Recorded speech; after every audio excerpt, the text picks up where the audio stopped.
Hello, I'm Carlotta, and the title of my presentation is Who Are We to Decide? The Right to Habilitation versus Personal Liberties. Before my presentation, I did want to preface, I know this presentation will spark argument, as when writing it, it did in my own head onto what side I wanted to take. As I went further into the research, there's a reason behind what side I took, but I had always, through my job working in the field with clients with disabilities, I had always thought about the fact that I'm doing this so that in hopes one day they won't need someone like me next to them to live independently. Additionally, I did want to quote Anderson et al. Stated that 70% of people on the spectrum ages 21 to 25 have lived independently, while 34% of their neurotypical peers have lived independently. So with double the amount of neurotypical peers living independently, that made me question, is there more we can do? Are we doing enough? And if not, why? And in the future, when there is no one there to tell them what to do, will they be able to live independently? So the right to habilitation is to teach skills that they will need to live independently. The driving force behind this is the long history of inadequate services given to clients with disabilities, and Youngberg versus Romeo was a court case in 1982 where the court guaranteed only as much habilitation needed from undue restraint. So Nicholas Romeo was an adult who had the IQ of an 18-month-old, but in the end of the court, the court decided to only give as much habilitation needed and not as much as he deserved.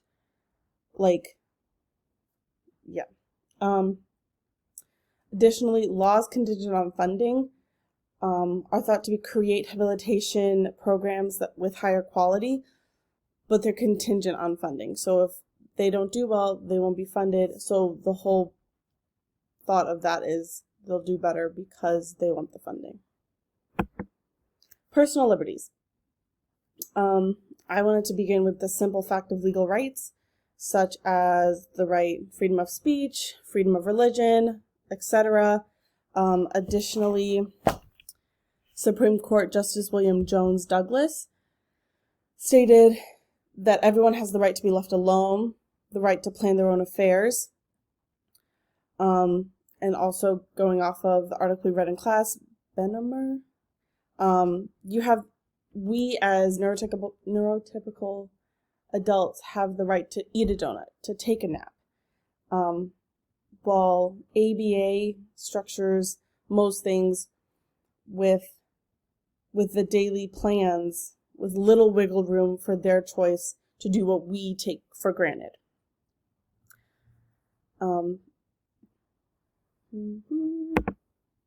Compromising liberties to achieve habilitation. So clients have minimal input into their, into their structure of therapy.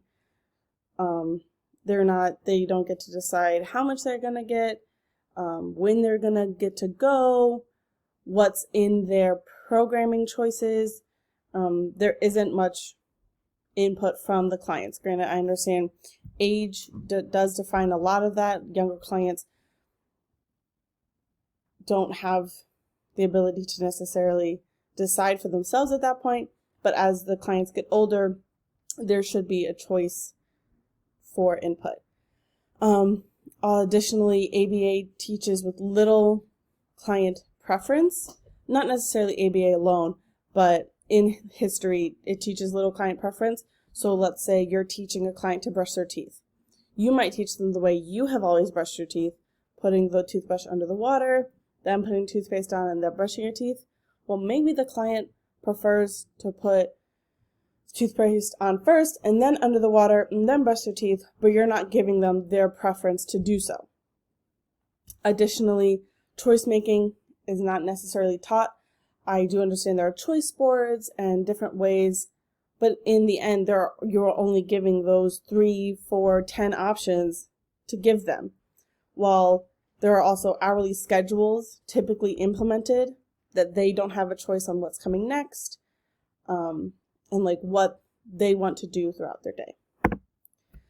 So the arguments against right to choice are pretty obvious, in my opinion, which is if they have no leisure skills, the client, they tend to revert back to self-injurious behaviors or stereotypic behavior.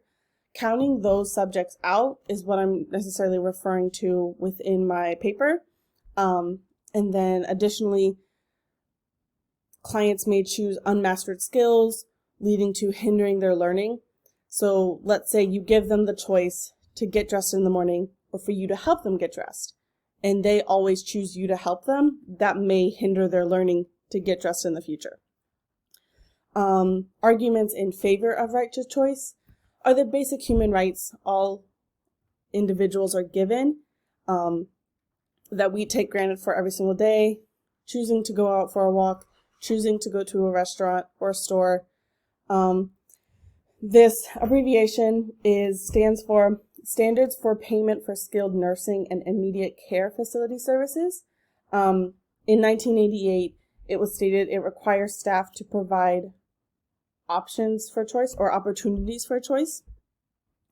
And then in order to prepare for the future, one needs to exercise their choice, as in the future they will be getting into a community where their peers are making choices every day, if not every minute, every hour, figuring out, dictating their future.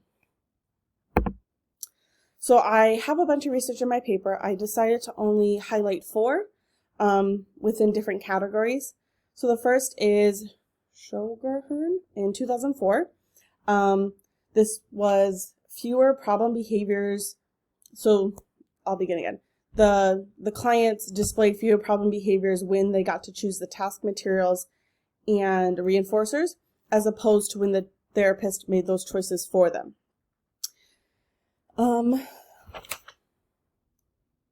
They also, within that article, showed less social avoidance when given the opportunity to choose the activity. So they were more socially inclined when it was something they preferred and were given the choice to choose it.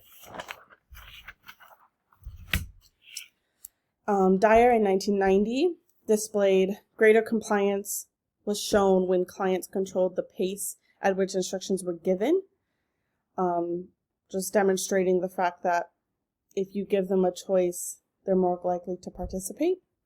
Crouch in 1970, the choice over control of an aspect of an aversive stimuli.